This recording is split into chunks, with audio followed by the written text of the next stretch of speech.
Hello friends, আজকে আমি তোমাদের সাথে চিলি চিকেনের রেসিপি শেয়ার করব। যেভাবে আমি চিলি চিকেন তৈরি করি সেটাই আজকে তোমাদের সাথে এই ভিডিওতে আমি দেখাবো। তো চলো ভিডিওটা শুরু করা যাক। এখানে 1 কেজি বোনলেস চিলি চিকেনের সাইজে কেটে চিকেন নিয়েছি। তার মধ্যে স্বাদ মতো লবণ, 2 চামচ গোলমরিচ গুঁড়ো, আদা রসুন কোড়া সব দিয়ে দেবো এর মধ্যে। তারপর দেবো এর মধ্যে 2টো ডিম। আর আমি কিন্তু বন্ধুরা এখানে আদা রসুন বাটা ইউজ করিনি।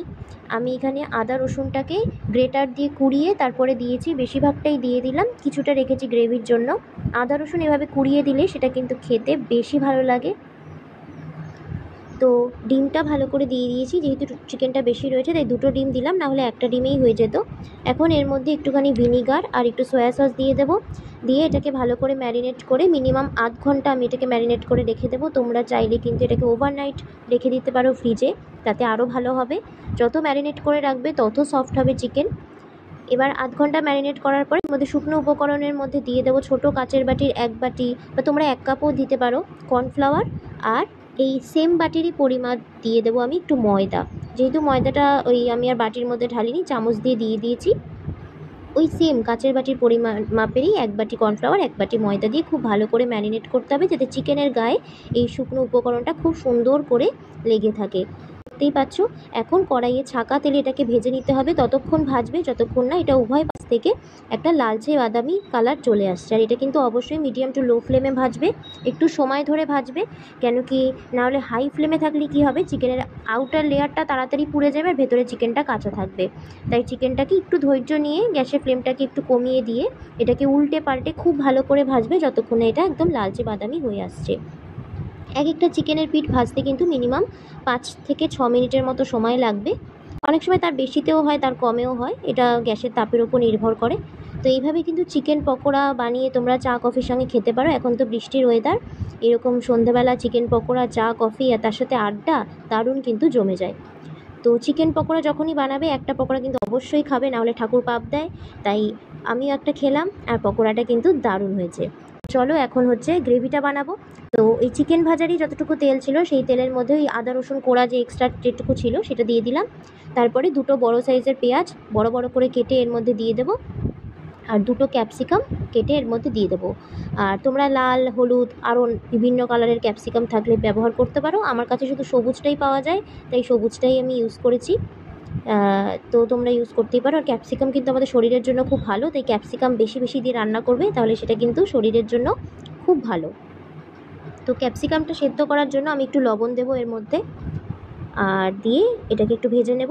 ক্যাপসিকামটা যেই এর মধ্যে ভাজা হয়ে যাবে তখন এর মধ্যে দিয়ে দিতে হবে কিছু সস, যার মধ্যে আমি দেবো হচ্ছে 2 চামচের মতো সয়া সস দেবো, একটু 1 চামচের মতো দেবো ভিনিগার, মানে সাদা যে রান্নার ভিনিগার হয় সেটা দিয়ে দেবো। 1 চামচের মতো গ্রিন চিলি সস, তোমরা রেড চিলিও অবশ্যই ব্যবহার করতে পারো। তারপরে এর মধ্যে 1/2 কাপ পরিমাণ আমি দেবো টমেটো কেচাপ। টমেটো কেচাপটা সবসময় একটু বেশি দেওয়ার চেষ্টা করবে, তাহলে খেতে কিন্তু বেশি ভালো হয়। তো টমেটো কেচাপ এখানে 1/2 কাপের মতো আমি দিয়ে দিলাম, অনেকটাই দিয়েছি দেখতে পাচ্ছ। এখন এটাকে খুব ভালো করে কষিয়ে নিতে হবে। গ্যাসের ফ্লেমটা মিডিয়াম টু হাইয়ের মাঝখানে রেখে যতক্ষণ না উপর থেকে তেল ভাসছে ততক্ষণ কিন্তু সসটাকে ভালো করে কষিয়ে নিতে হবে। কিছুক্ষণ পরেই দেখবে সসটা মোটামুটি কষতে শুরু করেছে। সেই পর্যায়ে আমি এর মধ্যে ওই মশলার যে ছোটো ছোটো চামচ হয় সেই চামচের 1 চামচ জিরে গুঁড়ো, 1 চামচ ধনিয়া গুঁড়ো দিয়ে দিলাম। তোমরা ভাবছো চিলি চিকেন এগুলো কে দেয়, বাট আমি দিই, সেটা খেতে বেশি ভালো লাগে। এখন এর মধ্যে 1 চামচ দেবো চিনি, দিয়ে সবটা মিক্স করে নেব। তো একটুখানি কষিয়ে নেওয়ার পরে এখন এর মধ্যে সামান্য একটুখানি দেবো আমি লাল লঙ্কার গুঁড়ো। আর জানি এর মধ্যে ব্ল্যাক পেপার পাউডারও ইউজ হয়, কিন্তু আমি একটু লাল লঙ্কার গুঁড়ো দিই, তাতে এটার টেস্টটা আরও ভালো হয়। এখন এর মধ্যে 2 চামচ গোলমরিচের গুঁড়ো দিয়ে দিচ্ছি, দিয়ে মিক্স করে নেব। লঙ্কার গুঁড়োটা তোমরা জাস্ট নামমাত্র একটু ব্যবহার করবে। তো দেখতেই পাচ্ছ এখানে মশলাটা কষে গেছে। এখন এর মধ্যে আমি দিয়ে দেবো একটু জল, দিয়ে মিক্স করে নেওয়ার পরে এর মধ্যে আমি দিয়ে দেবো স্বাদ মতো লবণ। আগে কিন্তু ঝোলটা অবশ্যই টেস্ট করবে, কারণ সয়া সসে অলরেডি কিন্তু লবণ থাকে, সেই বুঝে লবণ দেবে। এখন চিকেন পকোড়াগুলো এর মধ্যে দিয়ে দিতে হবে। দেওয়ার পরে এই ঝোলটার সঙ্গে কিন্তু আমি চিকেন পকোড়াগুলোকে একটু ফুটিয়ে নেব। একটু জল আমি আরেকটু এর মধ্যে অ্যাড করেছি, যাতে চিকেনের পকোড়াগুলো ঝোলটাকে একটু সোক করতে পারে, কারণ এটাকে কিন্তু রান্না করতে করতে ঝোল কিন্তু একেবারেই টেনে নেবে। তাই আমি একটুখানি জল দিয়ে দিয়েছি।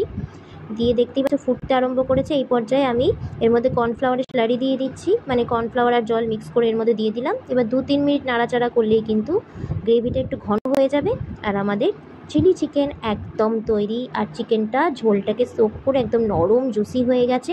রুটি, পরোটা, ভাত সব কিছুর সঙ্গে খেতে পারবে। আর কতটা সফট হয়েছে দেখাচ্ছি। ভিডিওটা সাবস্ক্রাইব করে দিও।